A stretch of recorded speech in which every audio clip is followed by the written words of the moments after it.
I'm gonna close my door. Okay, go close the door. Welcome back, everybody. We are here with Phil the Thrill, Frankie Pockets, taking some door duty. And then underneath him, of course, we've got Max Why returning. don't you go to me first? Al, just to be a jerk. And Alan Richer, Richer? Yeah. Richer. Being played by Max Boivin. And of course, Uriah returning as Red. And where we begin, we're in Teresa's apartment, a surprisingly modern affair. She's leaned heavily into high-end automation in stark contrast to the rusted metal exterior of this junkyard warehouse inside, gleaming. All the most technologically advanced conveniences of life available here on Tuck 5. Teresa, who was sitting just a moment ago in the plush leather seats or cushions of this custom couch sofa, seated next to her is Red, a data port plugged into Red's neck behind his ear. Red, in an infinite virtuality, just responded to Therese, who, in alarm, leaps, notwithstanding her rotund figure, leaps to her feet, turns to Frankie and says, "Do you have any idea what this is?" Pointing at Red. Standing to the right of her, arms crossed across my chest, and I say, "Yeah, do you?" Of course I do. I've only heard rumors. I didn't know it was actually true, but there it is in the, well, I was going to say flesh, but obviously not. She turns to Alan. "And you? Do you know what this is?" Was a little further in the kitchen doing some kara. Now I'm stopping. I turn around. So what would I know what that is? He doesn't know. He just got to the planet. He doesn't know anything. I say dismissively.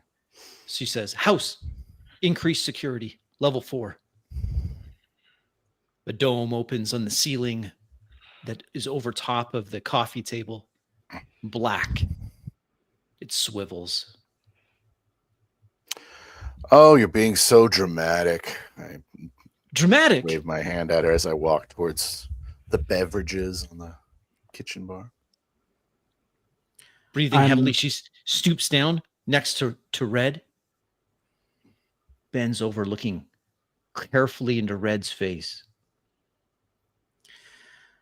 A blank expression, lifeless eyes,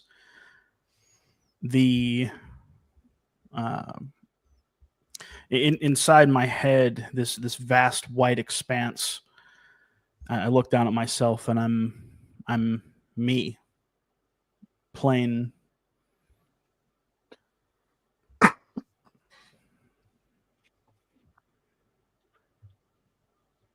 Therese turns around after a few moments, returns to goes to the coffee table, presses an unseen button.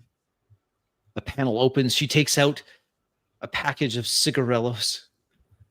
With shaking hands, she sticks one in her mouth and then lights it.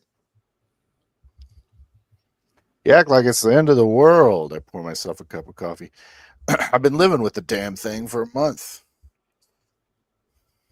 You've been living with this? And here I am. I go next to Frankie to the bar, and I lean against it, and I start like rolling a cigarette.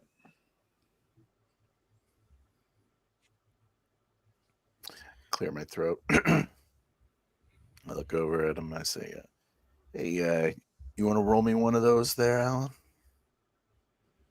I nod. I hand him the one I just rolled. Look at it. Lick my lips. forgetting about the discovery on the couch. A dull gray glow enters my pupils, and my posture stiffens up. And I call out in a plain voice, Unit 1337. Searching location. A window pops up, hanging in the air, suspended above the coffee table, as Teresa's cigarello burns, hanging loosely from a corner of her mouth, muttering under her breath. She starts typing away. She then flicks that window so it's blown up to a large size. It fills the entire seating area, displaying in text this Unit 1337. See, She I was points worried. to it. I was worried. I forgot my glasses. Would you? And why am I the only one that's reacting to this? Frankie. I reach out for like a cup that have been left on the table from the breakfast, and I lean on the other side, and I reach for the whiskey that Frankie put further away earlier. Looking at him. I walk up to Therese standing beside her, looking up at that window. I say, something's trying to get a hold of him, or he's trying to get a hold of someone. Blow Yeah, well, a gust of smoke that is illuminated by the holographic image. cocking your head to the side. And why do you think that is? It's valuable. Well, Dangerous. what's dangerous? It's probably worth billions. If I had to guess, you looked under the hood. Those brains don't come cheap. Cheap. They're nearly one of a kind. This thing Nah, you're is way more exaggerating. advanced. This you can't to call this a robot. It's like to call a spaceship a toaster. I kind of clumsily interface with the visual hologram. I take a long drag on my cigarette, and I puff it out. I say, one of a kind, eh? Aren't we all? Yeah, except they're making more of us every day. They're not making more of him. She points at Red and then says to the house, block all outgoing signals. A little chime. In my head, the sort of the firewall that goes up, I'm beckoned towards the towards a certain pathway that I find in this white expanse, seeing the outgoing signal in the far distance. I'm beckoned to go towards it and push it forward.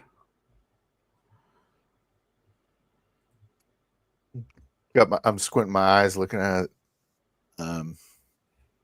Start saying, I could have sworn I turned off this kind of subroutine. It looks like communication's still trying to go through. Wait, you've been at this level already? You've been down here? This looks a little different. It's Go like ahead and roll. you opened some subroutine or something. Success. I start to access this uncovered portion with my crude old-fashioned hacking tactics. Complex Forcing my way task. through.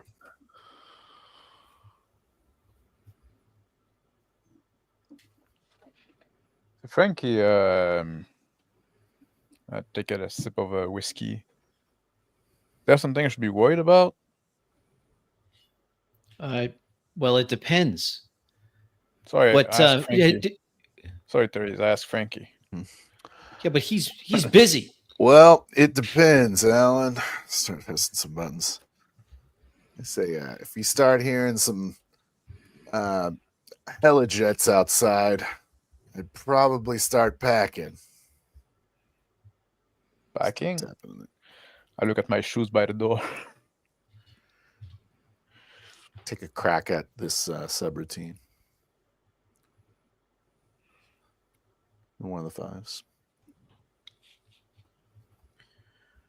In the instance where Mr. Pockets is digging into my code, my vision flashes and I see his face sort of before me, and I'm brought back for a brief moment, back to my senses, and I turn and look at the communication, and I turn away from it.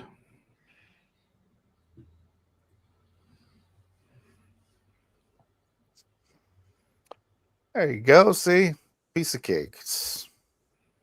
I told you I had this thing locked down already. See the feed sort of break off on its own. Crediting my own crude tactics.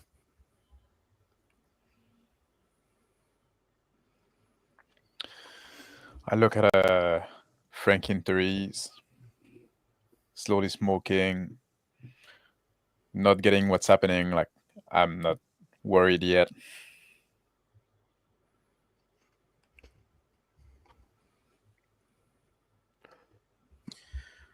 Therese walks around, stands behind Frankie to watch what he's doing.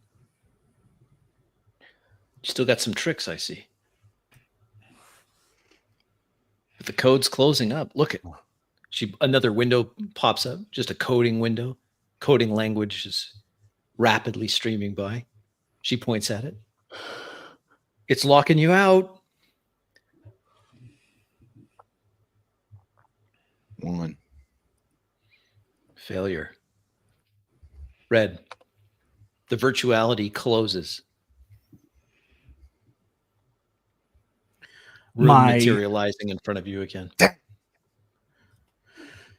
In front of me, in my vision, red alarms, red warnings, windows popping up in my sight, security breach, danger, danger, danger.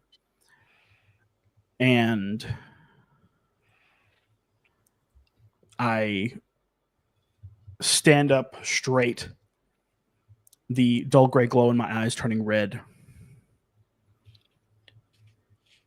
Therese stumbles back, alarmed. Her leg catches the side of the coffee table and she falls, scrambling away. Say, easy there, Red. Put my hand up in front of his face. Wave at it to put some input into his optics. My hands reach to my gun on my hips, just staying close, not grabbing it yet. I reach and grab Mr. Pockets' shirt and attempt to toss him to the side.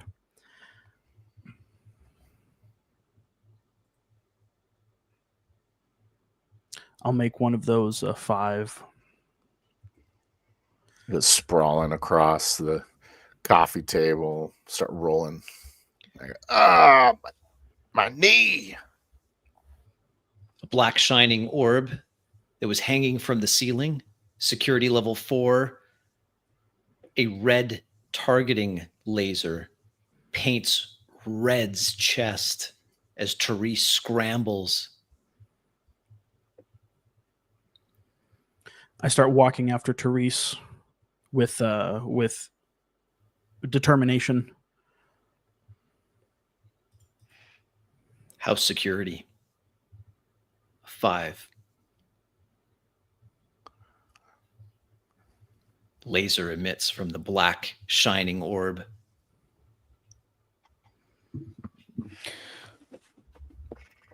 I draw my gun, and I point it at Red, and I say, "Come back to your sense now, big boy." Kneeling down, I grab, or getting hit by the blast. I reach down, sort of just ignoring it in the moment. I grab Therese by her shirt and I pick her up, still the red glow in my eyes, and I rear back a fist. She calls out, Frankie! I go, and I get up on a knee and I say, Red, you damn fool. And I say, I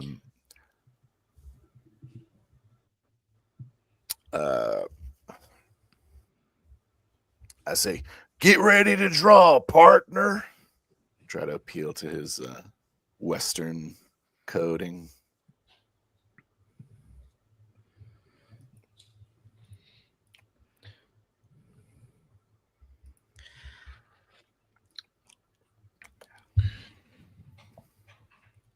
I freeze. Fist reared back. The dull glow on Therese's face. My grip on her shirt loosens. My hand drops down. Slowly struggling to get up. My knees like really sore. I managed to rock myself up into a wide position. Like I'm at some sort of standoff with him. I lower my gun a bit, looking at the scene, Put my how it's hand up. evolving. I slowly turn around to face Frankie. Well, if it's a duel you want, then it's a duel you'll get, partner. Skin that smoke wagon and see what happens. Easy, Pilgrim. Step over towards, like, to the right. Get the couch between me and Red. Therese scrambles. She falls onto her backside and then crap walks as fast as she can away. You're all crazy. House, take out the robot. A red targeting reticle appears on Red's back. Freeze, no! I shoot at the security dome. I'll use my hero dice.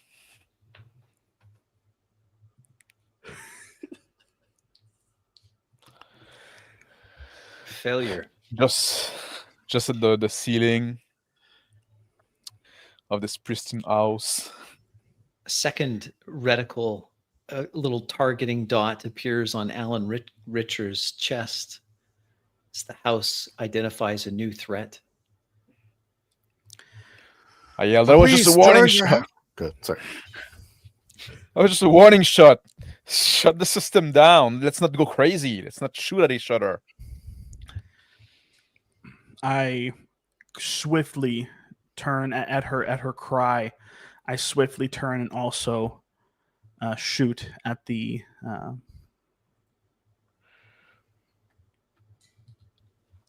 make one of those a 4. Success. The shot hits. There's a crack as it penetrates the ceramic exterior shell of the security dome.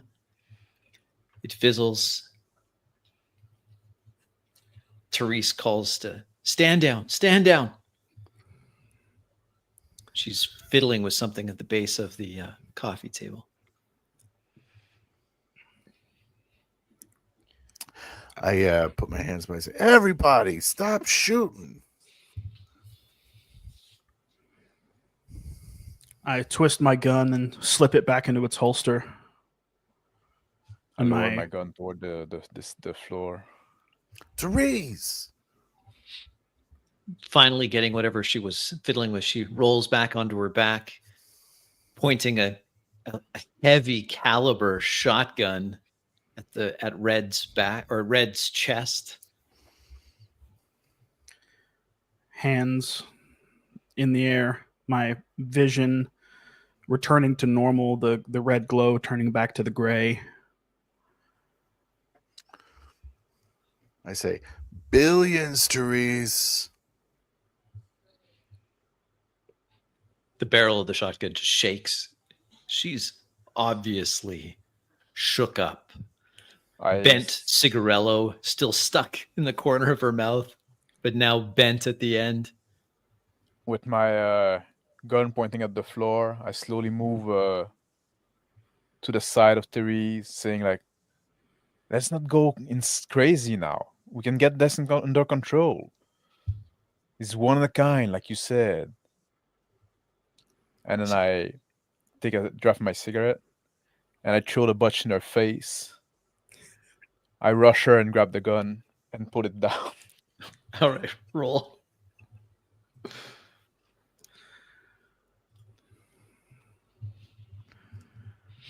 Success. So I yank the gun out of her hand. Alan, damn it. Let's say, watch him. Say, let's all calm down now. With my offhand, I reach down to the buckle and very openly undo it. The belt with the pistol in it falls to the ground. I bolt for the door. Just stand there and watch. I yell, wait a minute there. I open the door and I'm out. Just Door walking. locked. Heavy security shutters fallen into place. They're Door trying doesn't budge at all. I had the rifle that I left by the door coming in.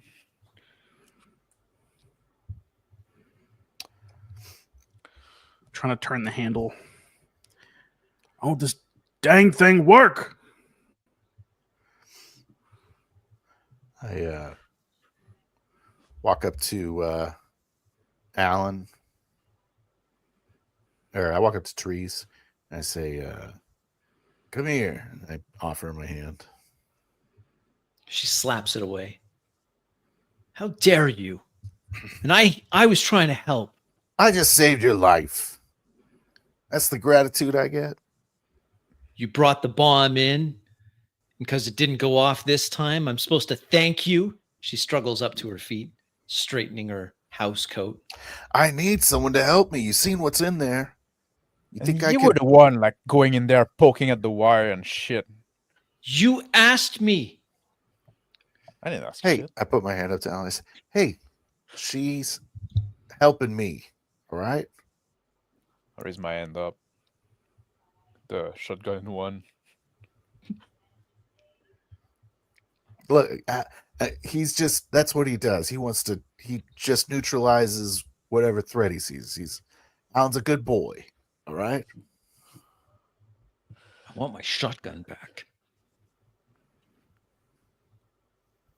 I look at Alan. And say, can the lady have her shotgun back? I slowly start to approach the group, sort of very cautiously with an outstretched hand.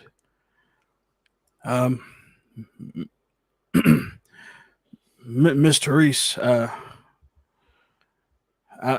not quite sure what happened.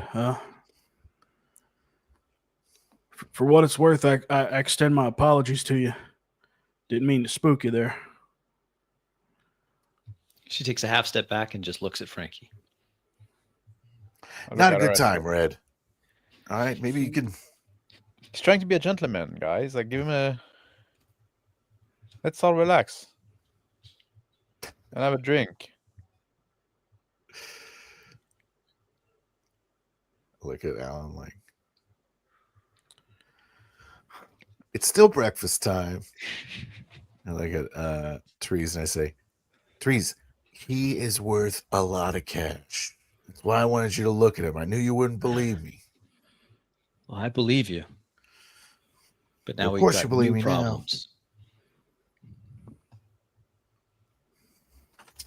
I go to the bar and I put the shotgun on top of the bar. And I grab a clean glass. I pour some whiskey in it.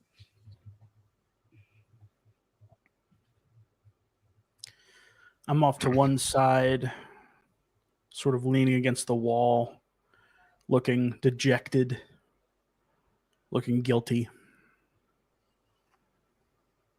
sort of just staring a hole into the floor.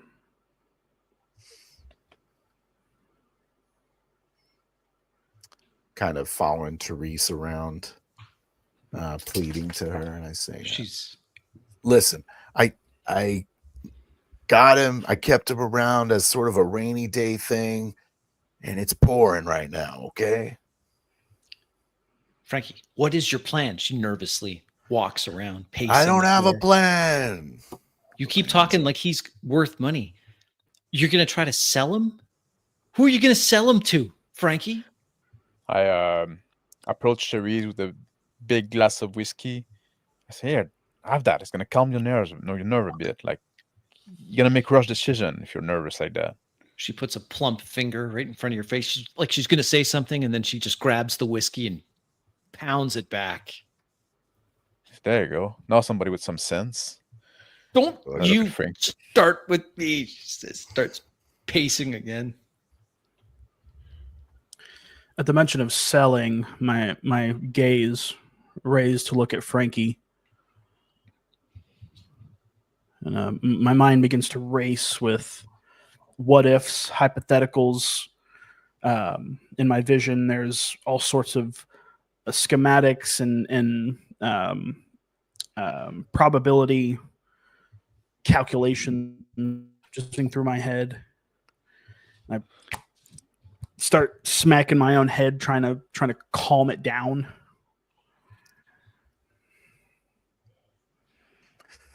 Just look at Red, and I'm shaking my head. I look at Frankie looking at Red, and I say, could you like cut out his antenna or some shit? Nah, this type of it's all inside of him. There's no way to really locate it. You know, it's so small. I'd have to shut off the subroutine or something. There's got to be some sort of solution in the programming.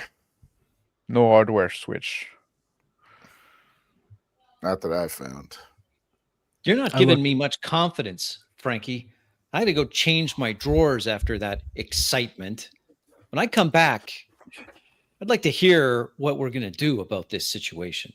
And the sad robot over there pouting in the corner, beating his head like he's some kind of dejected child that could kill us all in a heartbeat. She stomps off to her bedroom. I look at Alan, looking at Frankie, looking at me. I sort of continue sulking.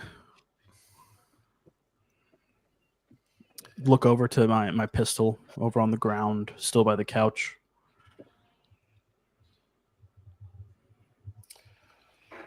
Walk up to Red. I say, how you feeling, guy?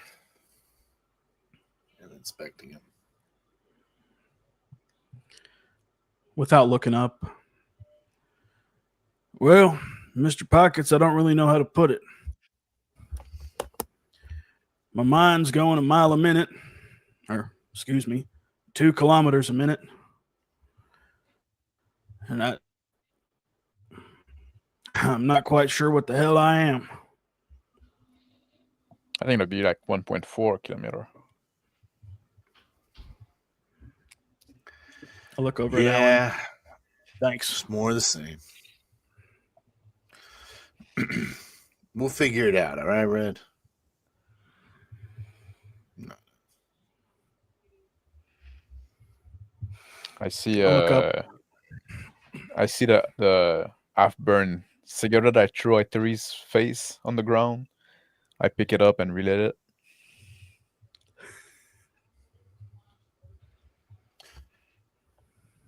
I I stand up to Red, my feet. good.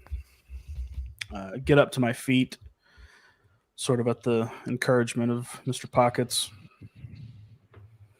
I rest a hand on his shoulder and give a nod of gratitude.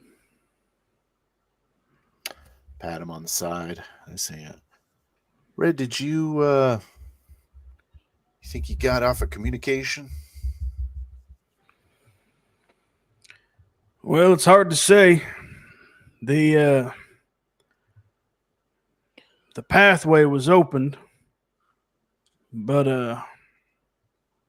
I don't know. It was the strangest thing when you started fiddling around. I saw you. It brought me back for a moment. I don't know for sure. Not gonna lie, Red. Look at his eyes. I think I might have kind of stepped in it in your coat a little bit. I look at Frankie and Red and I see like smoking this rest of cigarette and say like, "What's going on here? Like, can you, Frankie? Can you fill me in? I don't know what's going on. I'm lost. Is he schizophrenic or some shit?"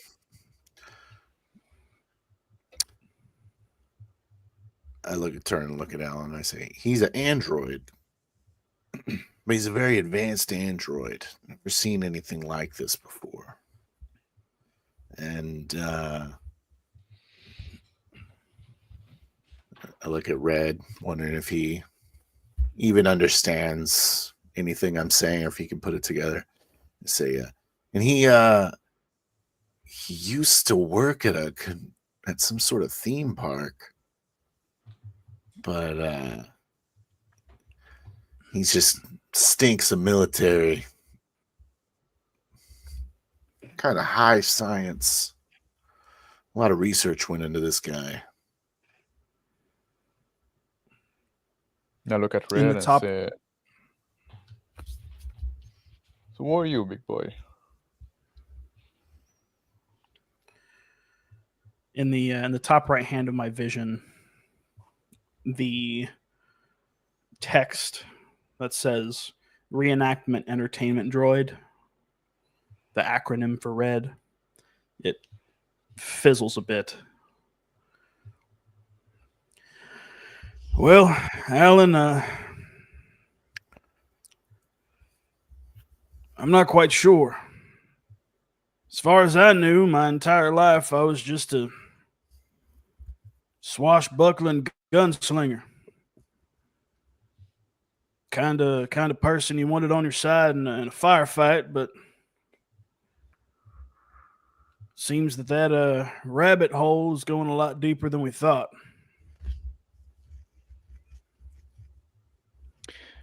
I take a long drag of my cigarette.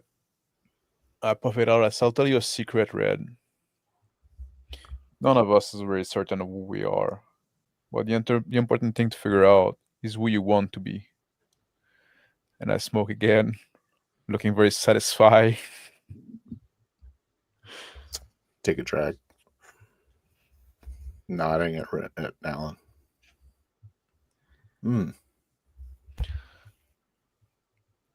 I eyeball the pistol on the floor and the bandolier next to it. Schematics appear in your vision.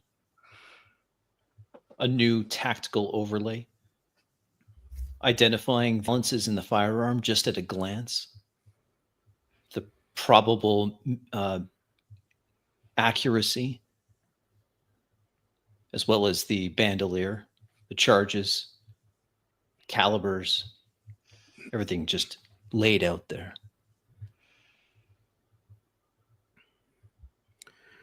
Well, I think that's my next adventure. Finding out who the hell I want to be. I start The to tactical overlay disappears I start to take off the vest. Kind of set it on the ground.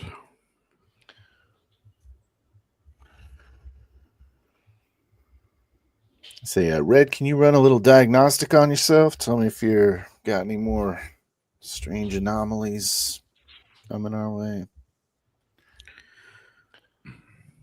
I close my eyes, begin to run a diagnostic scan on my systems. Go ahead and roll. Miraculous save.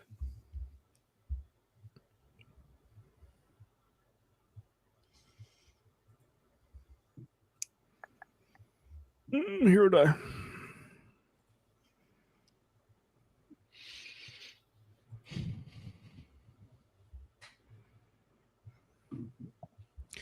My voice module begins to go out of whack.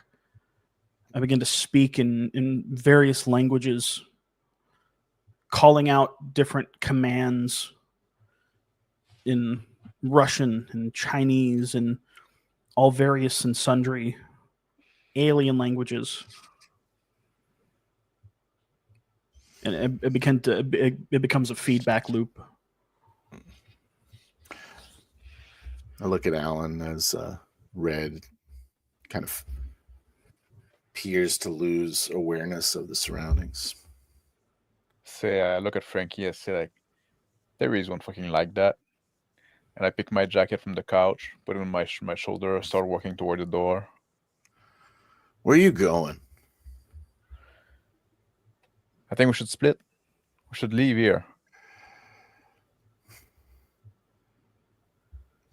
Yeah, well, I guess we still need that ident chip, huh? I put my, I slip my shoes on. And I try to open the door.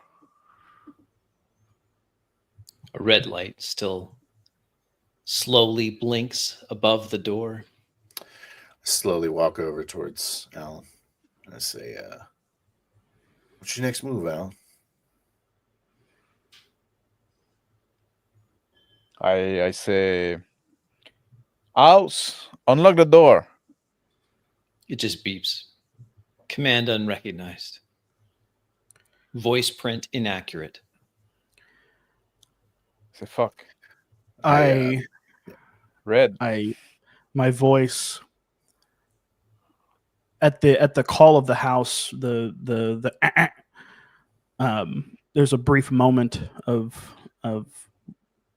clarity, and I call out in Teresa's voice, House, unlock the door. The chime, the red blinking light above the door disappears. Put it open. There's the small mud room. Equipment still there.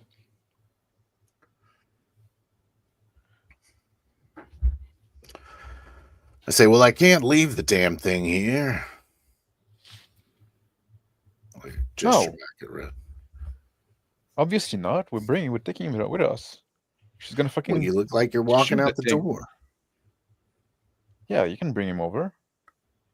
Drag him by the end. Look over at Red.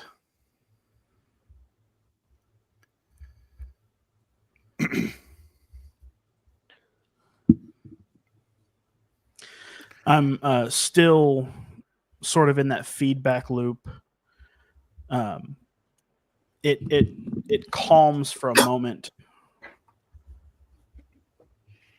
Hearing the conversation, it sort of quiets down. I look over to Mr. Pockets. Red, Looking in back your at him. vision, the RED flickers back to life in the corner of your vision. The overlay software from the amusement park booting back up.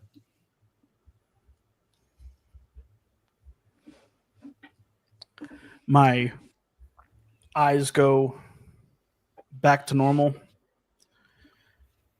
and I turn to Alan and say,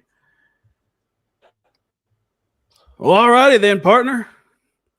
Let's get out of this place. I just put my hands up. I look at Frankie. I say, "You see, he's fine."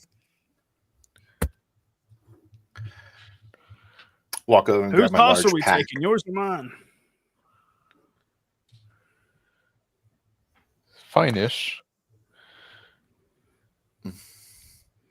I walk over and grab my large pack and put it on my back. Teresa's bedroom door opens. So you're leaving then? Her eyes slightly dilated, shakes and tremors gone, hair soaking wet. Look back at Therese. I say, I put you in enough danger for one day. Thanks for the ride. Where are you going to go? You know what? Don't tell me. It's probably best I don't know. Here, before you leave, she walks over to the kitchen and types a few codes into the polished cement countertop. A small chip comes up. She grabs it, presses it against Frankie's chest. There's some untraceable cash. And you know Thanks. what? I hope you know what you're doing. And she embraces Frankie, throws her big arms around. Well, I'll just lie to you and tell you I do then. Pat her on the back. That's what I want, she says as she buries her head into Frankie's chest. Just tell me the comfortable lie. Don't let me see you on a news feed. Get out of here. She wipes tears from her eye. I say, gotta take that truck. Take the truck. It's a piece of junk. With my feet in the door, I look at Therese and say, like, well, thanks for the breakfast and for everything, I guess.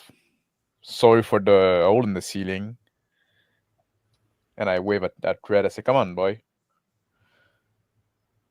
I walk over to the couch where my my belt is. I grab it, sling it over my shoulder. I sort of tip a non-existent hat and begin to walk out. Her eyes just track Red. Every movement. Look down at Therese and I say, once I get clear of this shear, maybe I'll come back and I can help you with this little box business you got here. She just nods, doesn't say anything. Eyes still watching Red. All right. Well, get out of here then. She steps to the side. One last peck on Frankie's cheek. About got down. I open the door and wave Red ahead and look at Teresa and you can keep the rifle as a compensation, I guess. She flips a bird to Alan. I go Just through the walk door. past Alan through the door. He's holding open. I follow behind and I wave a last time with a big smile. She shakes her head, turns around. I say, you want to drive? Me? Yeah, I toss him the key in the air. Sure, why not? Can do worse than you did. And I go to the truck and get in the driver position. Adjust the seat. Plop down in the bed of the truck. Covered. Sort of climb in through the small window. Kind of pull the hitch closed. Get in the passenger side. Throw my bag in the back seat. Get comfy. So where are we heading, Alan?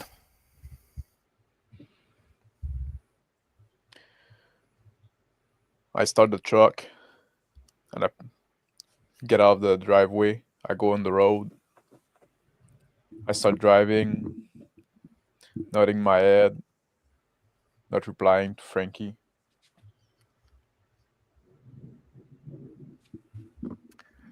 I say, we're gonna want that ident so we can take the horizon off world, huh? I look at him and I say, I Just want to looking get at- rid of Sheer.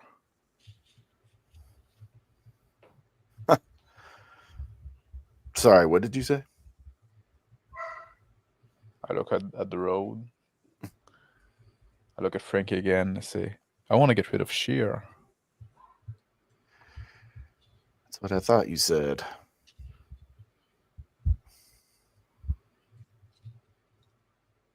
Let's try to get paid to do it. Let's go see those syndicate. Excuse me. What do you think of the guy in the back? You think you can? You think he's functional now? You think you can fix him?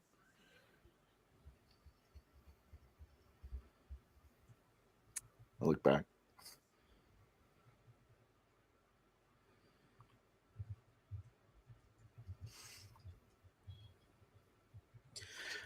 Sort of seated in the back. I'm going through sort of the last 5 to 10 minutes of what's just happened. My memory of that is sort of hazy.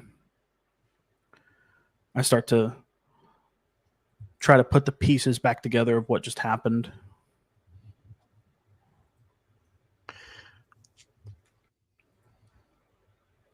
I say he's probably more functional than me.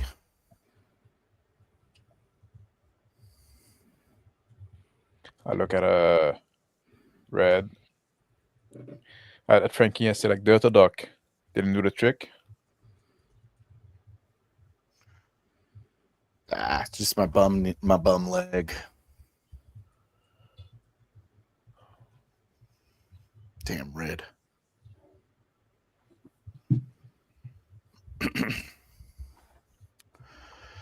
Okay, well, I guess let's go meet those syndicate guys then. See if I can remember where they're at. You know, my Rolodex was back at the junkyard. I can probably find some. My old boss before I left.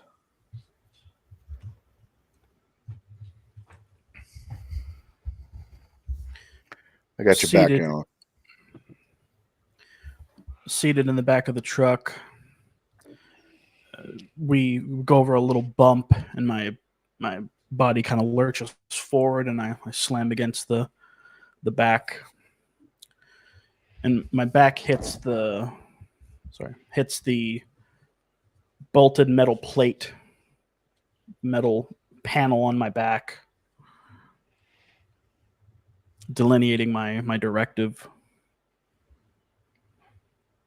I try to reach back and feel the letters that say Reenactment Entertainment Droid. And I feel the steel rivets on the corners. Begin to think. I chuckle. You remember that one? You remember how we used to go up and down Second Street with all those bars and just rob all those young miners blind? I remember that was my formative year. You were quite the model. I turned the radio of the truck on and I direct the trucks toward an old familiar bar where my ancient criminal gang used to hang out in a seedy part of town.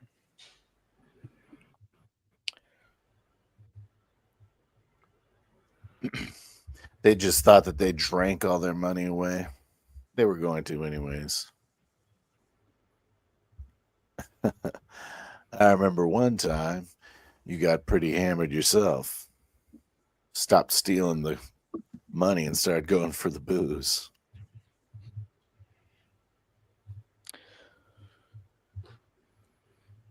And you just laughed at it. Quite the father role figure you were.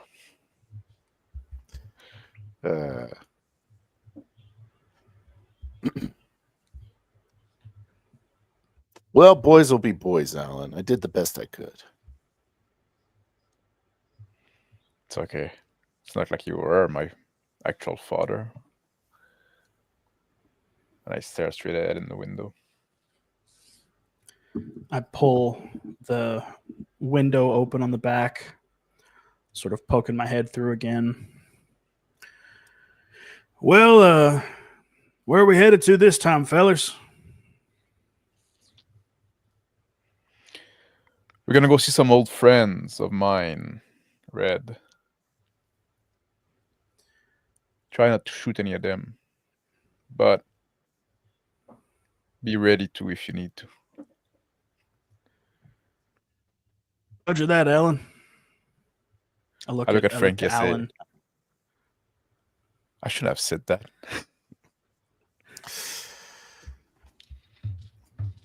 Nah, he needs to get his feet wet.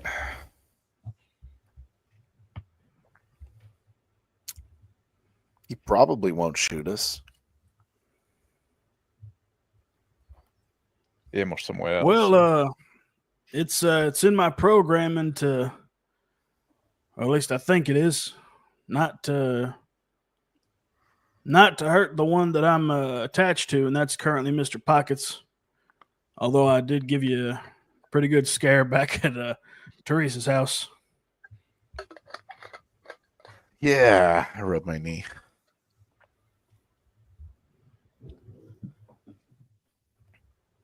Well, I'm glad that's all behind us now, right, Red? Yeah. It's all behind us. No hard Shouldn't- feelings, all right, pal? Well, that makes me feel much better, Mr. Pockets. I appreciate your forgiveness. As I drive the truck across the street, not like this, in more like busy street, I'm driving at a quite fast pace, definitely over the speed limit, staring intensely in the front, visibly deep in my thought. Destination 10 minutes away. I turn on a local feed, get some music going in the car. A fast drum beat pounds through as the truck winds its way speedily through traffic.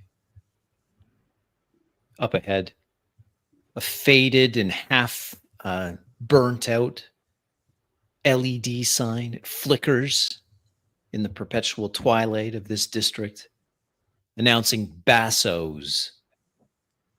But the B is not lit, and the O and S are flickering on and off. Outside, a few two-wheeled vintage motorcycles, classics patched together. Some garbage out front. I haven't been here in years. I look as the neon of Basso's lights my face. I park the truck. I say, me neither. I don't know I'm going to be received here. I take my gun out of my waistband and I put it in the center console of the truck.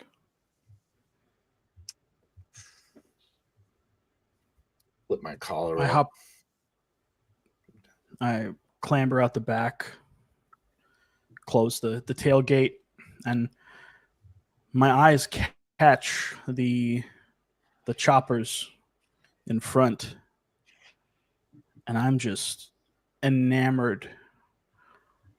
It is written all over my face. Mr. What are these?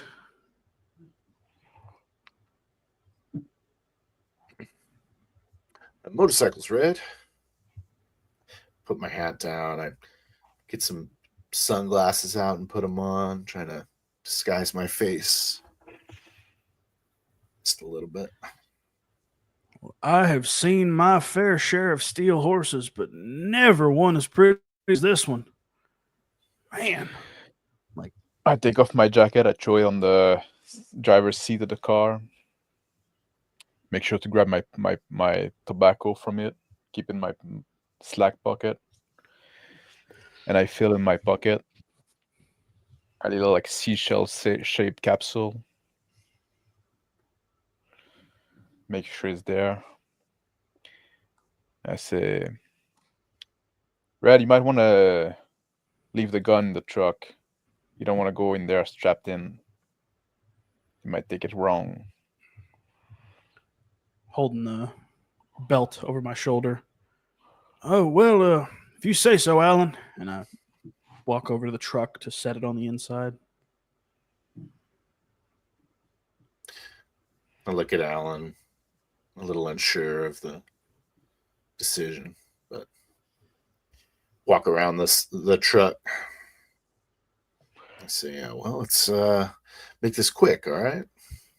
I look at Frankie. I say, I'm going there in a chance and hoping to talk to someone. If we go there with guns, we won't get to put a ward in. And I head toward the door. Yeah, hopefully I don't have to remind you. I walk close to him and say, I'm a kind of a wanted man around here. Well, No one hopefully cheers that probably got a water is- bounty on my head. So he likes to with do those things. guys,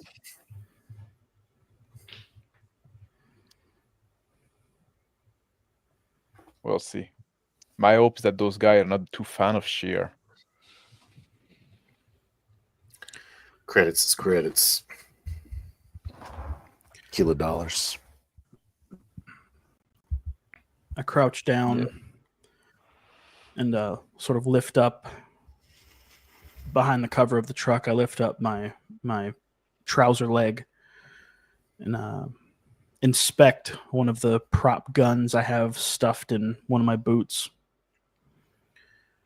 Pull the leg back down, sort of pat it.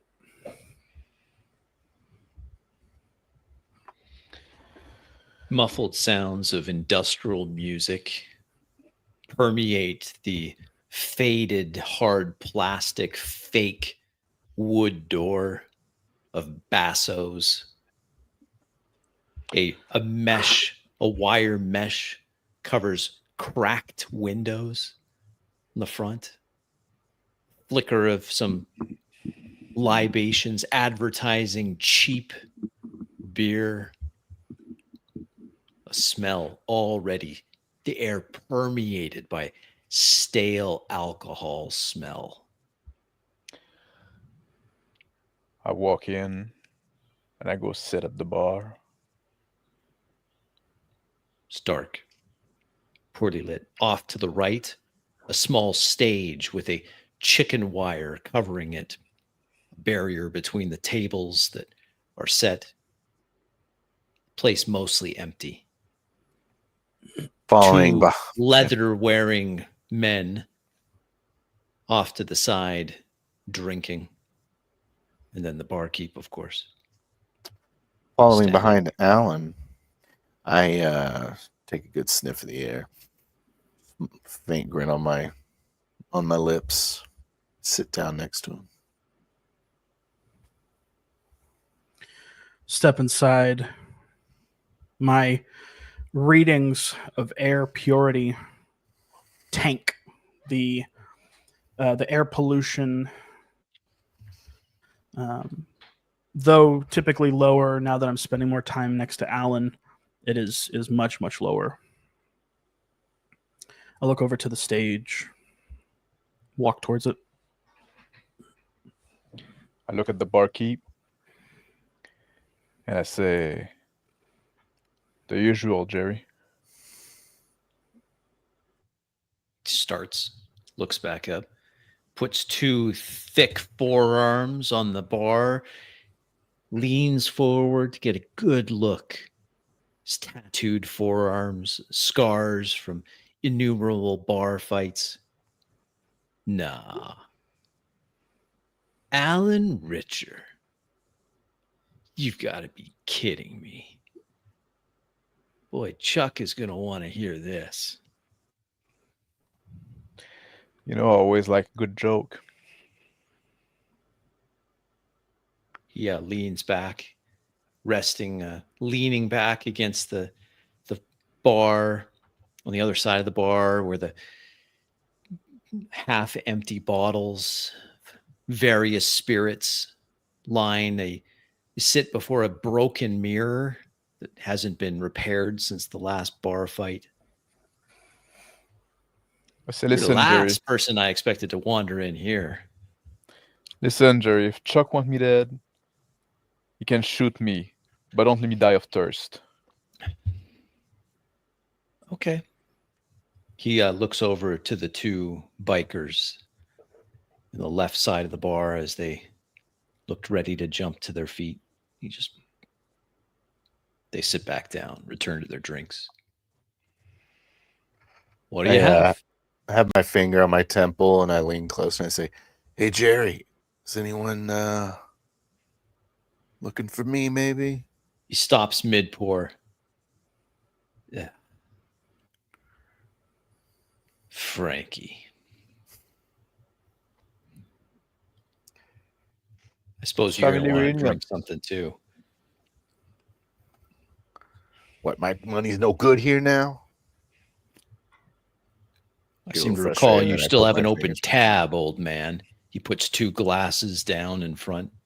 Some whiskey spills over the edges. What's his story? Jerks I his grab head one of towards the- Red.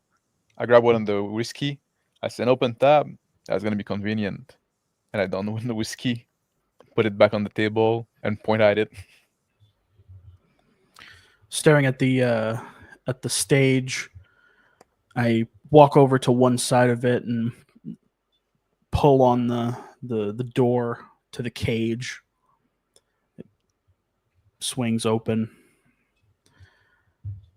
I step inside the cage and I see an old wooden beat up box with a long wooden dowel affixed to it and 6 steel wires.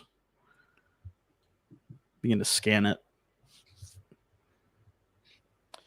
I look at Jerry. I say, like, don't worry about this guy. He's new on this world. He's a bit lost. But he's all right.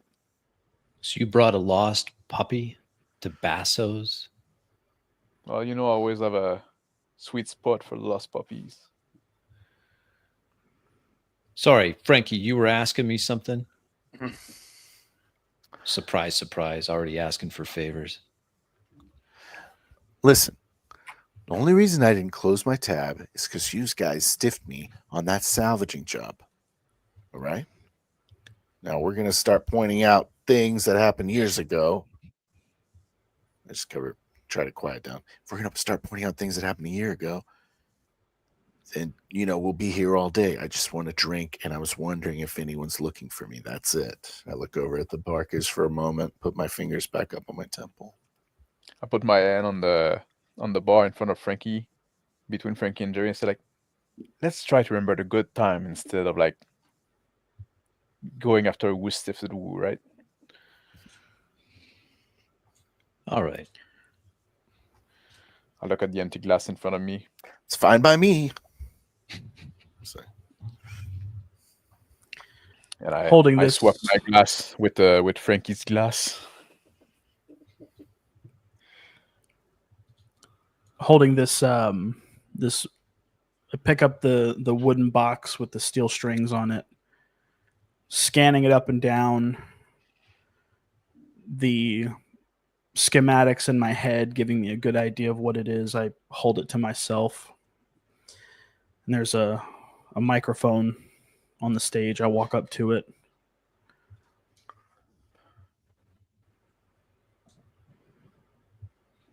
This movement catches Jerry's attention.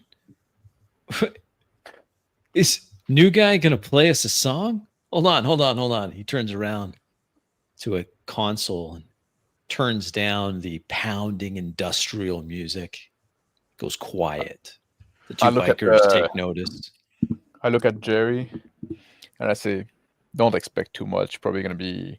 No. gonna- You let the boy sing. Let the boy go on, son. I put my hand in my face in my hand and look down on the bar. Frankie, roll d6 for me, please.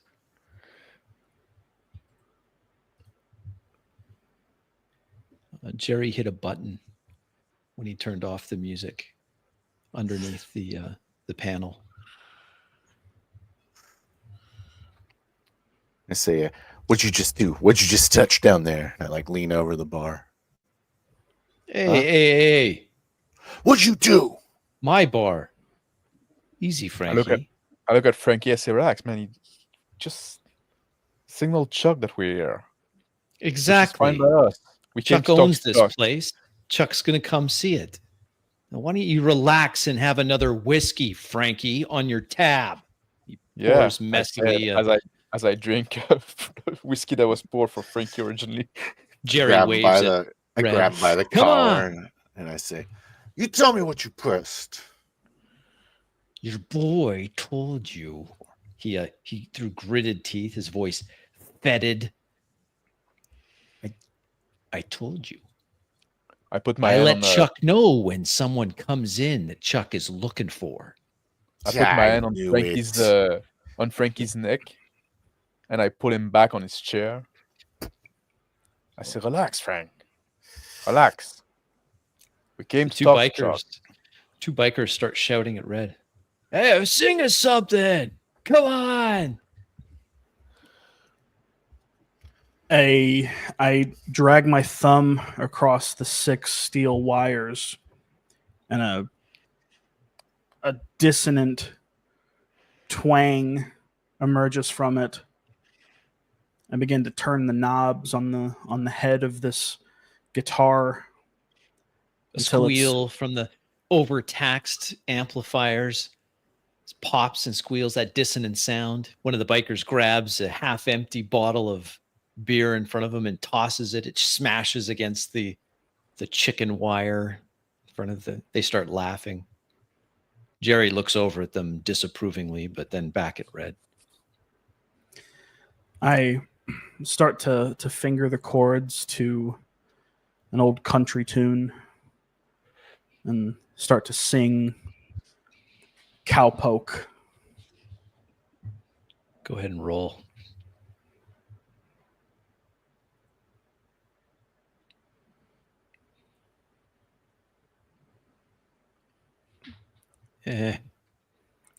Not the right place, Jerry says. He's not terrible, but it's not the right place. I told you not to expect too much. He was some kind of like sex bot on a Western world or some shit. We're trying to get him clean. The Literally and bikers figuratively. The bikers start howling insults at Red. He needs that re-education. I say loud enough for Jerry to hear. I say, they probably don't want to be doing that. Red, tactical display in your vision, tracking the bottles coming in, a red outline around the bikers. Your RED moniker in the upper left corner of your vision disappears.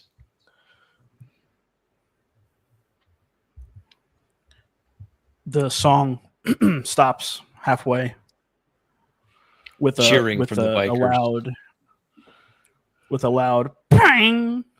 I pop and snap the high E string It twangs. The Feedback now on the old amplifiers.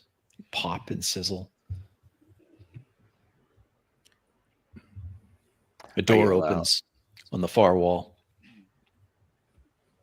I yell out, "Hey, Red, why don't you come back and sit with us, buddy?" I turn toward the door that just opened. Chuck. I turn toward the bar. I look at the glass. Both empty. I look at Jerry. I turn back toward Chuck. Heavily tattooed, bald man. Tall, 6'7", easily. Thick, big, muscular arms, huge, round shoulders. He walks in. The bikers immediately shut up. Just a glance from Chuck. Walks up I to the stand bar. up. I stand up, and I raise my tank top up to mid ribs with my elbow up, and I turn, show my back, go back toward the front, facing Chuck. I see Alan flashing, and I turn around quickly to look at Chuck and kind of have a small look of like fear in my eyes. Chuck walks to a table opposite the bar. There are 4 chairs. He pulls one of the chairs away from the table, sits down. The chair creaks under his muscular weight. He gestures. Have a seat. Frankie? Alan? Singing boy over there? Have a seat. Let's talk.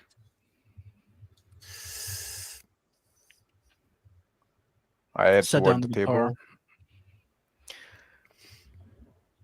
and I sit grab- down in front of Chuck.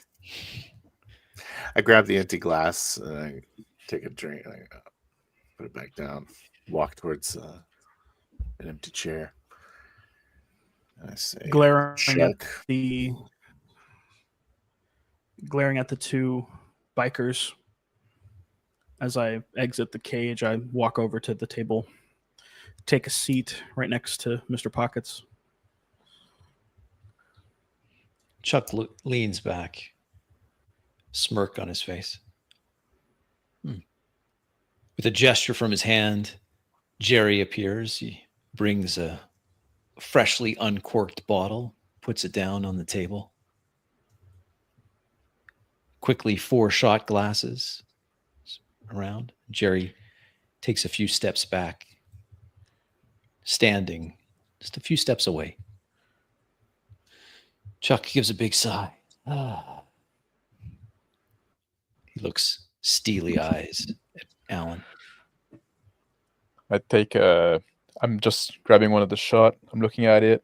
I smile. I lift it, and I don the shot. Put it back in front of me.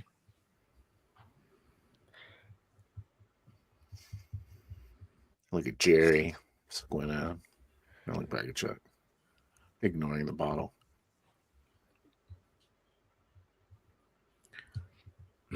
Staring the large man in front of me up and down. Many readings come across my vision. His height, his weight, estimations, the Roll many with tattoos. Roll with Boone, Red. Success. Those aren't just any tattoos. There's an inlay. He's running some biotech, probably enhanced his reflexes and strength. This is not just decoration. It's disguised to be that way. The tactical readouts are bringing back alarming results. Chuck speaks. I thought you skipped planet, Alan. Last I heard, you and Brick were long far away from here. You are right. I did went to see the world. Heard Brick is dead. My You heard condolences. right as well. He was informed. That's why I came back. Came back to bring back the body. And Well, that was thank you nice for of the you. confidence. Well, we have to do right by the people that are dear to us. Yes, we do, Alan. We have to do right to the people who are dear to us. True words. He looks over at Frankie. Why are you here? I Wait, raise Ah, my hand. don't be like that, Chuck. You know, we go way back. Me and Alan, of course, practically raised the kid. little birdie told me your shop just burned down. Is that why Yeah. you're here? Sort of. Fucking Do you know sheer. Wu? You know Wu burned the shop down? He looks Like, over. His gray eyes kind of probing Alan. I might have something to do with this. He reaches in to his inner pocket of his leather vest and he pulls out a communicator, a data pad. I put my hand on Red to try to like ease him. I'm doing anything hectic. My hand sort of resting on my hip for a gun that's not there. I feel the hand of Mr. Pockets on my shoulder. Eyes still fixed and focused on Chuck. I reach for the data pad and I look at it. It's a contract, a hit contract. Somebody just put a hit out. Looks like the hit's for Frankie here. And he swipes with a big finger, reaches over while Alan's holding the data pad and he swipes. And that looks a lot like you, Alan. Now, why would but it- some corporate vulture put out a hit on you two? I put the data pad down. I say, you know, I have a common face. A lot of people look like me.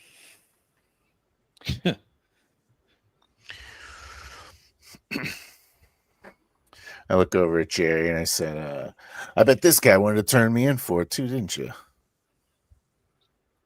First I heard of it, old man.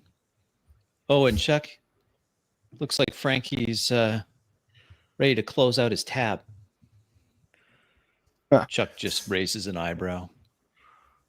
Yeah, right. What about your tab? I What's gave you his that story? salvage, assuming that you would pay the other half, you know, on delivery. And well, I got some jackass decides to wreck his van, and you think it's my fault. I tap my I finger told on him the it was table. volatile. I tap my finger on the table in front of Frankie. What? I raise my eyebrow. Not the time now.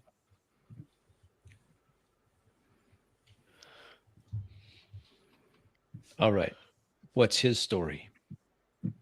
Points at Red. Music man here.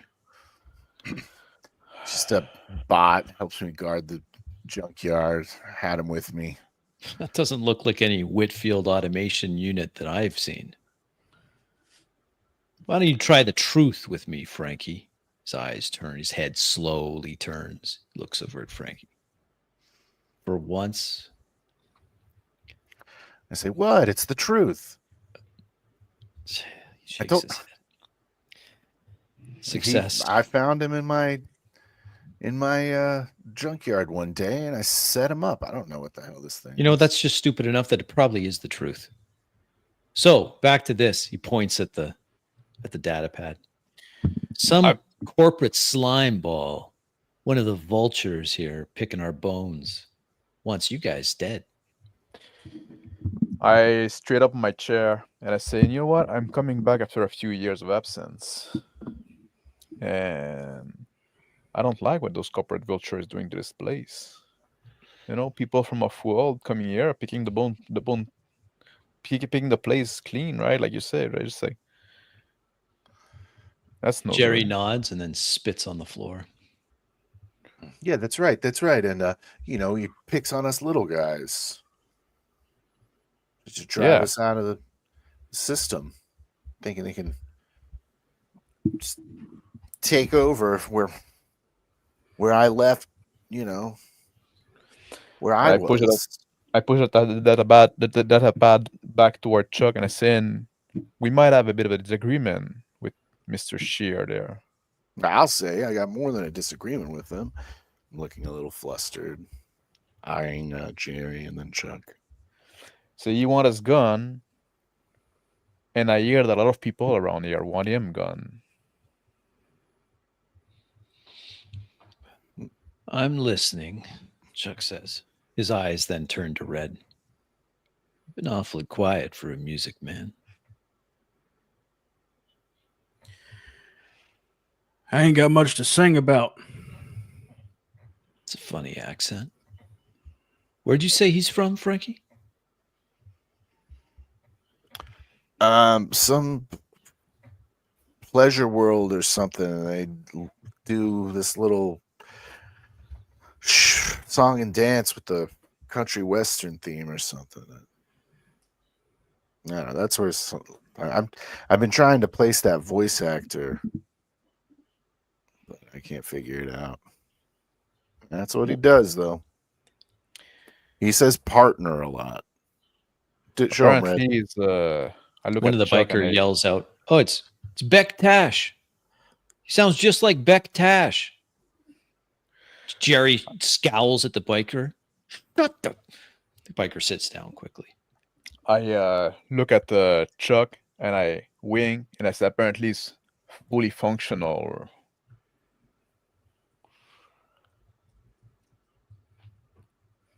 I just have a look of disgust on my face. I look over at the two bikers as they call out. The name means nothing to me.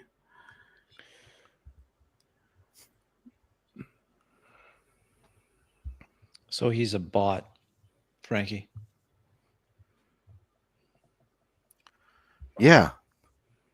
Look at him. He doesn't look like a bot. Well, he's got his servos and stuff covered up with the clothes. That's the point. It's supposed to look like a real person. It's meant to pretend to be, a sort of That's what they scratch. have. you practice your fast draw or whatever. Pretty fast draw, actually. Fancy. I thought so. So, you came here, Alan. I'm assuming it was you that chose to come here, not Frankie. You got that right.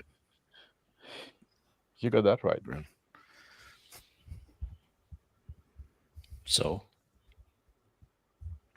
let's talk. Why should I not collect on that bounty? His eyes look up. Because I hope that having Sheer gun is worth more to you than this bounty. You're saying Sheer put this bounty up? Had corporate vulture written all over it, but I didn't know it was Sheer.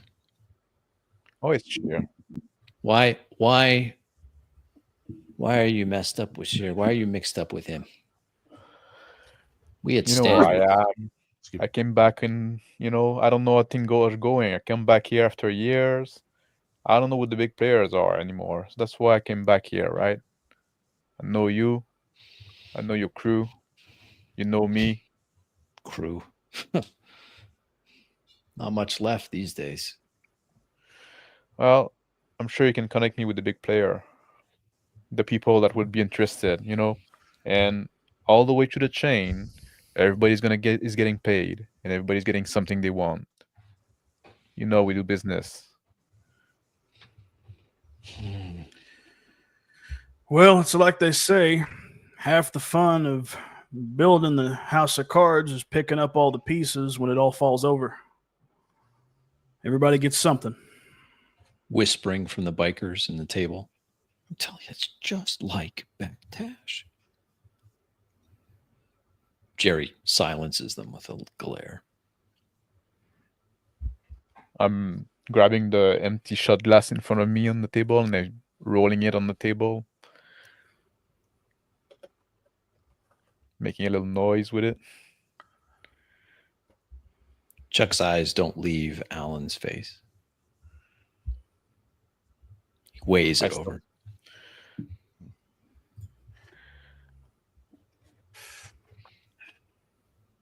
Okay. What exactly do you want? You want me to put you in touch with someone else, Alan? You want me, you come back in here with me, and you want me to make an introduction to someone else. Frankly, I'm a little offended. Why wouldn't you just ask me? I didn't say necessarily this with someone else. You're telling the crew is thin. Like, I don't know who the players are. I don't know. There's not many Things left. change a lot. Yeah. There's not many left. I need your expertise in this world. And I heard that a lot of the syndicates want your gun. Yeah, he's dealing with them. You know, He's we were told we were over at Shear's place the other night, and couldn't help but notice that he's got quite a nice little shipment coming in, and we were wanting to get into that hangar too. So I don't know, maybe we could work together on that. You can take the shipment, and we'll get what we wanted, and then Shear gets it, right up the old keister. Probably worth more than whatever crap money you put on my head. Did you see how much he put on your head, Frank? I'm sure it's not much. What am I? Well, who am I? I'm nothing. Well, You I know couldn't that, agree right? more, Chuck says, creaking in his chair. Let me see. It's a lot more than I thought it would be. I put my hand out. Let me see that thing. 1.5 million kilo dollars. what? Really? Why would I Shear? think he's overreacting a little. You must have really rattled him. He always burned the scrapyard. Like, what else does he want? We killed a couple of his guys. Yeah, well, a couple of guys. It's not worth 1.5 million. No, I don't think it is. You know what I think it is, really, though, Chuck? It's because he knows we know he got that big score sitting in his hangar. Yeah. So let's talk about this score. Chuck leans forward. The table creaks under his weight. Kind of lean back a little bit. He steeples his hands in front of him. I start rolling a cigarette. I say, big black smuggling ship going straight down in restricted area. Oh, that. We were like a couple 100 feet away, and I could barely see the damn thing. I haven't seen a stealthiest ship in ever. Here's what You we're know, gonna I've seen do. a lot of tech. Heavy security. I can get you into Shears. I can even provide a little bit of artillery for you. But I keep the shipment. That's Yeah. not You're what gonna we're have to. after.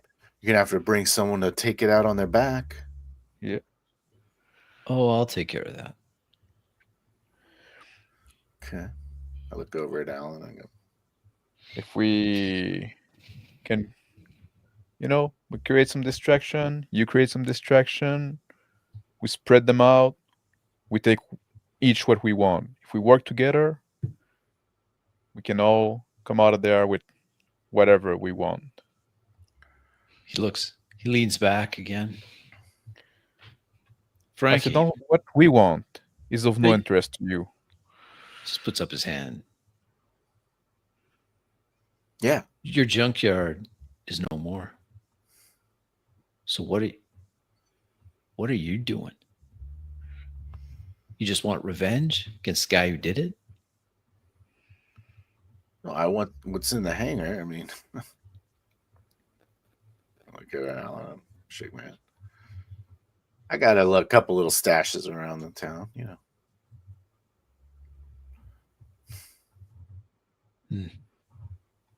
Okay. Also, put a damn bounty on my head. You're not gonna get away with that. Well, Well, gonna get away with that.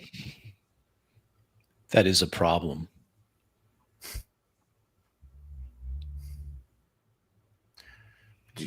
Maybe we could take him out, or maybe you could take him out permanently for me. Or for us. I mean, now you want to put a hit out on Cher? I got no love for the guy, but Frankie, I thought the deal was I get you in to his operation. We'll do the whole shock and awe, the distraction. We're going to do the smash and grab. We're getting his shipment. okay, yeah, okay. Yeah. Right? Yeah. He's got a lot of friends in the syndicates. In fact, he's so thick with those syndicates. I think his whole corporate vulture shtick is all just a front.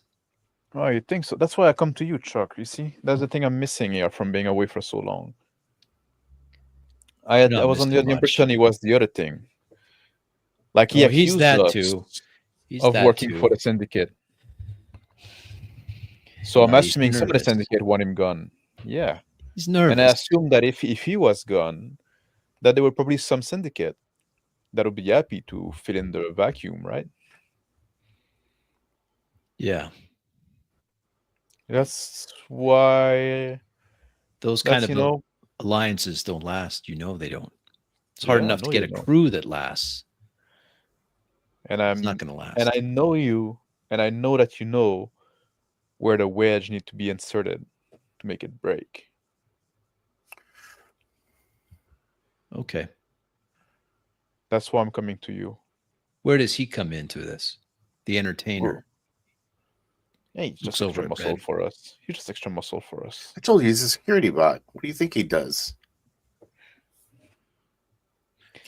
With a lightning still fast eyeing- move. Lightning fast, his hand, one of Chuck's hands, darts out towards Red. Red, roll with advantage or roll boon.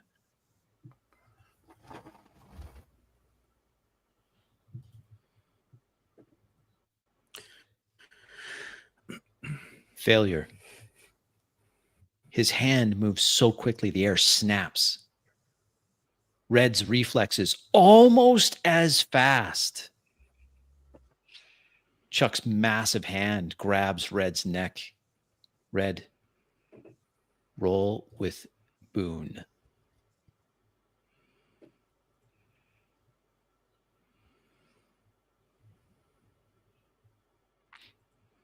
Failure. Tactical display takes over. You don't want to be doing that. Shut up, Frankie. A vice-like grip holds Red's neck. I lean He's back got in some my chair. reflexes. The gray in my eyes slowly begins to turn red as Smiles. Chuck smiles. Yeah, there it is. There it is. And he lets go. Returning his hand to the table and his elbows, he steeples his fingers. I look at Red over my shoulder.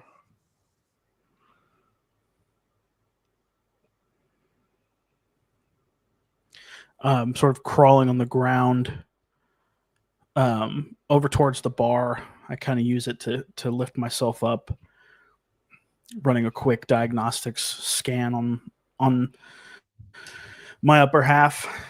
Roll with Boone.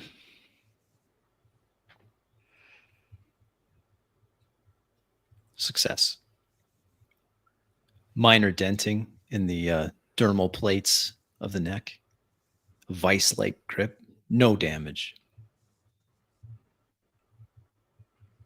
Sort of rubbing. I look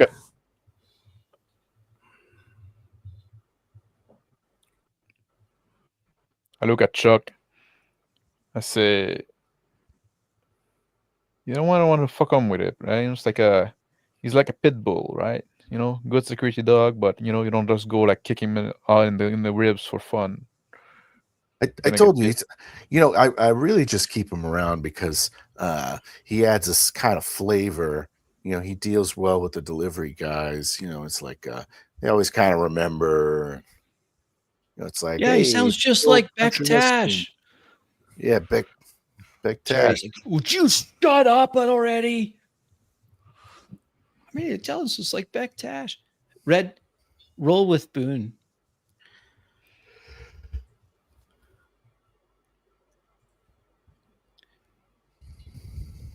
New vistas open up, new memories, new databases.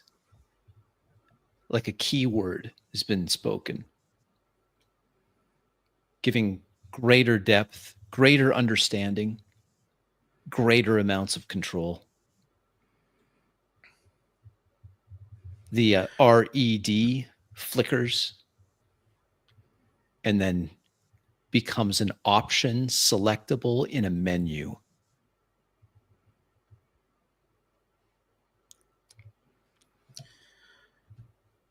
I give brief pause, seeing the option open up. I begin to scroll through the options. Relatively short list. Chuck laughs. Be just like old times, Alan. Sort I of. nod. I grab the data pad from the table. I open like a note file, and I put my communicator ID in it. I put it back on the table. I say, ring me up. Ring you up. Where are you going? We got work to do. He looks over at Jerry. Jerry, put the call out. We got some fun tonight. And we'll close it there. Cool. Cool. How'd you feel about it, Crispy?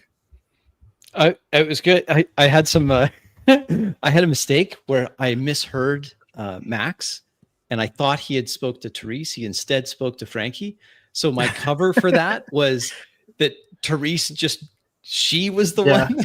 I just stayed in character. I'm like, oh, good. I could, when I interrupt somebody, as long as I stay in character, it's okay. Yeah. Oh, when I said like the exact same thing, it depends. Yeah. Yeah, that's right. Yeah. That's right. Yeah. Well, I love that. I love that Max was like, well, no, I'm not talking to you. I'm talking to Frankie. You know, Exactly. that was really good. That was great. You just stay in character. Yeah, it didn't feel was like a mistake. able to It just fix. felt like No, Yeah. it just felt like Natural. I didn't get like, it just felt exactly just like she's chatty, right? We had established that already, so she's just jumping in when I'm not talking to her. she's a bit of a chatty cat. I thought it was great, Uriah, when you failed some role and then went tactical in her apartment. And I'm like, oh yeah, this is like the worst thing that can happen. He's already on edge. Yeah. Well, I double wonned the hacking. Yeah, I you was like, did. Yeah. I'm not fucking rolling a hero. Yeah. I liked Max, how you It decided you're going to go to a contact. I thought that was great. Mhm. Yeah, An old bar. Smart. Maybe we'll get in touch with some of the crime syndicates. Yeah. That was good. Well, that was established in the past that I had like I used to work with in some criminal organization before leaving world, right? Yeah. So you know, it's time to recontact. I really I was Yep. I was making morale checks. That's when you saw me rolling. I was like, Yeah. and if I decided to take for Chuck, Yeah. and you kept on rolling sixes, Yeah. and I'm like, what the heck, man? So I'm like, well, if he rolls a 6, I think it's going to go better for them, and if he rolls a 1, then it's bad for them. And so I had taken it that maybe it was opposite. Maybe I should have done the other way. Sure. But it was easier for me. Like high is good, so I'm like, okay. Yeah. So that's what I was doing. I was rolling those Like to see- reaction roll. like a reaction Mhm. roll to see how he was Yeah. going to take it. Funny enough, Phil, at one point you're like, that sheer guy's going to put a hit out on me. About 10 minutes before you said that, I wrote it down on my sheet. I was Yeah. like, Shear's got money. He's got to put a hit Yeah. out on Frankie and on Alan. Yeah. Because you weren't at the shop that he burned down. So I was like, Yeah. "That's so funny." He's like, Nope. Phil's going to Yeah. think that I just borrowed that. And I'm like, but I had just written it down. Yeah.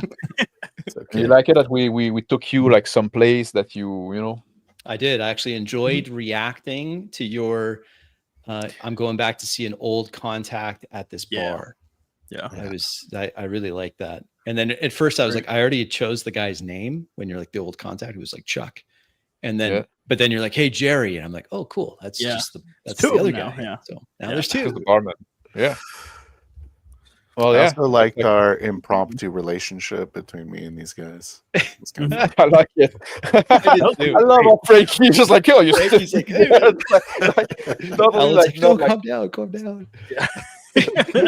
I really liked how Uriah. I owe went you up to money. the- You owe me money. you owe me Yeah. money. No, that was a deal. I thought that was great. And then Uriah going up to the stage and be like, Mhm. oh, Yeah, that you was know, cool. the entertainment protocols Yeah, taking yeah. over. When you first Yeah. described the guitar, I was like, "What the fuck is he talking about?" Box. And then you're like, I know "Oh, exactly it's what a he's guitar." talking Yeah. about. I do too. It's too many words That for was me to great. process. Yeah. And then he starts singing country stupid. western and Yeah. Yeah. Well, because I was I had that. I had one of my aspects is he has a really good singing voice, so I'm like I got to use this somewhere. Oh, there you go. Nice. Just not the right crowd. Mhm. I Very, finally scrolled up to the top of my character sheet and realized I have a boon in ranged weapons. So just so Okay. Oh, do everyone's you? aware, yeah. I You can never shoot fucking shot a gun. You should never Never did. shot a gun before. You're like the I one guy that hazed never somebody. shot a gun. So I've been playing like I Therese know. gave you a cred stick. Yeah. Like a so I picked I'll have up to on it. it- I didn't got want to some pay money. these guys. If that Yeah. wasn't clear, You didn't want to what? pay these guys. My tab, Oh yeah. No, that's clear. thieving bastards. That's- I wanted to. I was like, there's some kind of reason they think they only. I was like, something happened on the delivery with my volatile shipment. It exploded their truck. And it's like, Right. That's what. Yeah. So it's a question of who's it for. But I like that session a lot because like I think there was like first I like that there was something happening in this first location where we were at, right? So we had a bit of action there. We had something happening. There's some tension between characters, PCs and PCs and stuff like that. And then at some point, like we move out, right? I thought it was like the right amount. I think the pacing there was pretty interesting, right? Pretty nice. And then we got to go somewhere else and learn something more about those characters, right? Everyone like had to reveal something a bit more about their past, who they are, and stuff like that. Their It's like a campfire moment on the transit. But it's a campfire moment, but that also like, I mean, like in the location itself, right? That also like brings something like it reveals a lot. Like there's this tension with Chuck, right? And it reveals a lot from the of the characters. Like this Frankie being like all laying up about this past job when it's like clearly not the time. You're clearly now, but you can't fucking let it go. Like make you very like pig-headed, I guess. No. The term. He is. Yeah. I thought it was great. I thought it was great how Frankie. So you rolled the double ones when you were trying to trying to get in there. Yeah. And then to snap me out of it, you rolled double sixes. Yeah, that's right. That's right. I exploded a crit. Yeah. It was really great. I'm like, oh, get ready to draw, Pilgrim. Yeah. Or whatever the fuck is that. Yeah. Well, I was trying to figure out how you weren't gonna like punch her face in. Like, oh, well, shit, I was debating on how far I wanted to go with it because ideally, like, pew. I wanted to do like a couple, like at least get one good lick in, but then you rolled like a double six. I'm like, okay, well now I have to stop, you know. I actually liked how Phil, how you tried to break him out of that by like speaking in the Western twang. Yeah, I thought that was cool. I liked it. Yeah. yeah, that was clever. Cool. I really like this session. I was really worried he was Yeah. going to shoot me at that point. I was like, oh. Oh, I thought he was going to shoot everybody. Yeah. I- I was yeah. debating. Great so job, Uriah, like, by the way. yeah, That was a really thanks. cool scene. At that part, I was going back and forth on how, because I thought about like, oh, let's just have a gunfight. Let's have like a duel right here, right now. Mhm. But then, because you rolled so well, I'm like, no, he is overcompensating with his protocol. He's gone so far back into the entertainment protocol. That was the whole thing of like he's blocking out the memory. Like he doesn't have a clear recollection of what the heck just happened. So Right. like because it was so I don't know if traumatic's the right word, but getting snapped back in from that rough of an override, it's like Gotcha. he doesn't remember. Ooh. I'm hoping that there's like terrible like military agents on the planet getting ready to swoop in and tactically grab us. Yeah. Well, he started talking about the transmission before Therese said house shut down external communications. Yeah. So very cool. Yeah. I'm curious Was to there see. Yeah, sorry, go ahead, Uriah. Well, I was just going to say, I'm curious to see because Crispy, you had said that there are new options, like the RED. it's just is an now option. It's an option box. Yep. So now I get to come up with like alter egos or something. Sure. Is that kind of the vibe? Well, you're an infiltrator model, so you could load different. Like, so if you wanted to emulate high society or you would have the ability to metamorphosize or run an operating system that would allow you to fit into different circles, like that's cool. A law enforcement or military or corporate or what have you. So it's just one of options. Sure. Yeah. How did you feel we did on the turns? There was a little bit of crosstalk, but it wasn't terrible. I thought it was okay. What about the long turns? Did we do a lot of double turns? Not too many, I don't think. I don't think so. No. Did you feel that way or no? No, I feel we were pretty good, and I feel like there was also a point. I don't remember exactly when, but there was a point where, at some point, everybody like a few rounds, everybody took like very short turns, and that felt great. I remember I feel like, oh man, that feel high pace. That feel like something's going on here, right? Like everybody like shortened their turn for a few rounds, and also like I don't think that we were strictly round robin, but it felt like a good organic. Yeah, it did. There was a few moments where Uriah kind of held his peace, but it was a conversation happening kind of between a couple conversation turns to maybe four back and forth versus two.